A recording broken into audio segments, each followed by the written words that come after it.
Você já enfrentou uma situação que parece que você não tem recursos suficientes para conquistar a vitória? Ou talvez você esteja enfrentando uma dificuldade tão grande que você não consiga ver uma saída?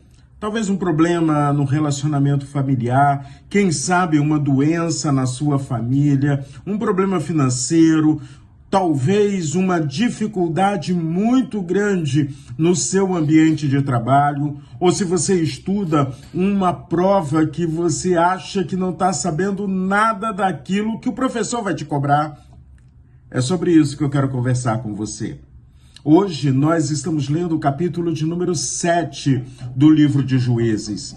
E neste capítulo nós encontramos agora Gideão preparado para a guerra. Gideão agora está pronto para enfrentar os midianitas. E aí então, quando ele reúne aquele seu exército, 32 mil homens, olha quanta gente boa, com espada, com as lanças, com a sua proteção do escudo.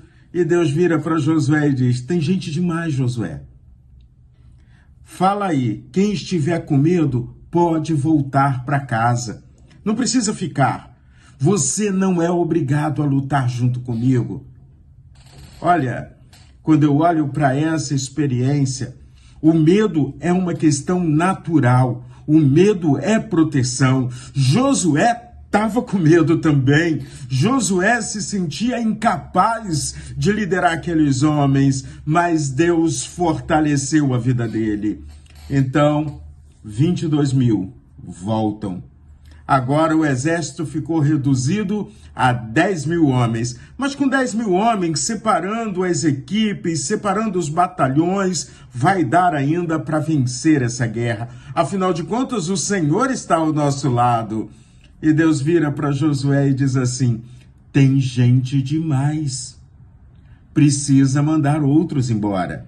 Esses não demonstraram que estavam com medo, mas tem gente demais, Josué.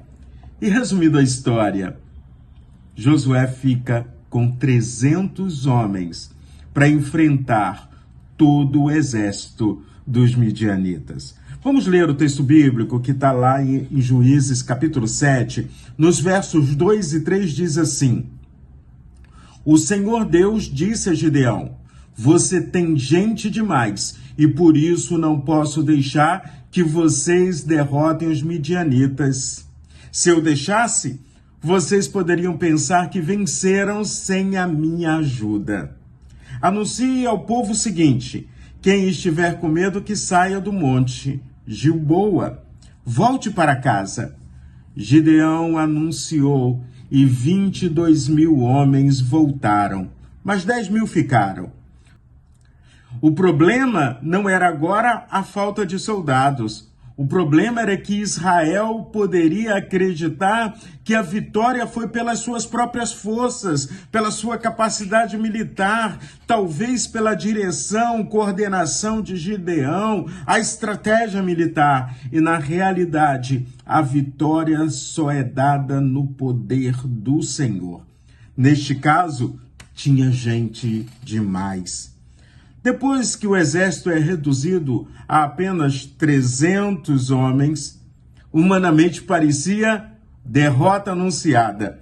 Espiritualmente era o cenário perfeito para Deus demonstrar o seu poder. Só que antes da batalha, Deus tem que preparar o coração de Gideão. Afinal de contas, depois de todas essas mudanças, agora o que eu faço com 300 homens?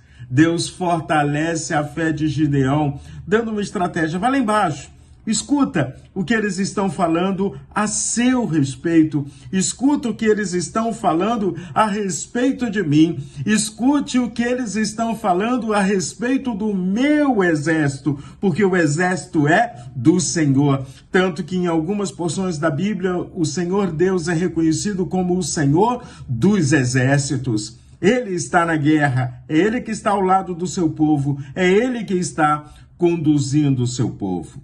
Quando Gideão escuta aqueles soldados compartilhando os sonhos que tiveram, o medo que estava assolando a cada um deles, Gideão adora o Senhor. Ou seja, antes da batalha, adore ao Senhor. Depois da batalha, adore ao Senhor. Durante a batalha, adore ao Senhor. Mantenha uma vida de experiência constante com Deus eterno, com Deus Todo-Poderoso. Enquanto o outro exército estava confiando nos seus carros de guerra, nas suas espadas, nas suas lanças, Deus usa como arma contra aquele exército, os midianitas. Deus usa trombetas, cântaros e tochas. Nenhuma vantagem militar aparente, mas era o poder do Senhor que estava operando. Quando os 300 homens obedecem à ordem de Deus, é o próprio Senhor quem instala uma tremenda confusão no acampamento dos inimigos. Os midianitas começaram a lutar entre si, estava escuro ainda. Eles não sabiam quem era amigo, quem era inimigo. E essa história nos ensina que Deus não depende de quantidade de recursos que temos. Ele procura, sim, pessoas dispostas a confiar nele. E aí, quando eu olho para tudo isso, eu fico vendo as minhas experiências pessoais com o Senhor. Quantas vezes eu achei que os recursos eram insuficientes, talvez eu não conseguiria cumprir a missão que Deus estava colocando nas minhas mãos. Mas Deus é quem faz. Nós somos instrumentos nas mãos dele. Quando a gente chega no Novo Testamento, a gente vê o mesmo princípio sendo usado por Jesus. Jesus convida 12 homens improváveis, incapazes, para transformar a realidade do mundo, para conquistar o mundo. O apóstolo Paulo nos ensina que Deus escolhe as coisas fracas para envergonhar as fortes. E aí, quando eu olho para Josué, capítulo de número 7, eu vejo que aquilo que parecia derrota tornou-se a maior vitória da história. Quando eu olho para a cruz, símbolo de derrota, de fracasso, eu vejo a maior vitória que nos é dada em Jesus Cristo. Jesus venceu o pecado, Jesus venceu a morte, Satanás foi vencido ali na cruz. Então, a cruz do Senhor é símbolo de vitória. O grito de Jesus, está consumado, é símbolo de vitória. Ele ressuscitou, é símbolo de vitória. Ele me salvou, é símbolo de vitória. Então, como é que está o seu relacionamento com Deus? Você está olhando para as dificuldades? Você está olhando para as suas limitações ou para Deus que está ao seu lado, trazendo vitória para a sua vida? Quando Deus está conosco, 300 homens são suficientes. Quando Deus está conosco, o impossível, que é a especialidade do Senhor, se torna possível. Quando Deus está conosco, a vitória não depende de números, depende dele, do poder dele. Por isso, toda a honra e toda a glória seja dada a ele. E eu concluo com uma pergunta. Você está confiando mais nos seus recursos ou na presença do Senhor na sua vida? Confie no Senhor e que esse seu dia seja um dia que você veja as suas limitações, mas entenda que Deus está ao seu lado e Ele está guerreando junto com você para trazer vitória para a sua vida. Deus te abençoe.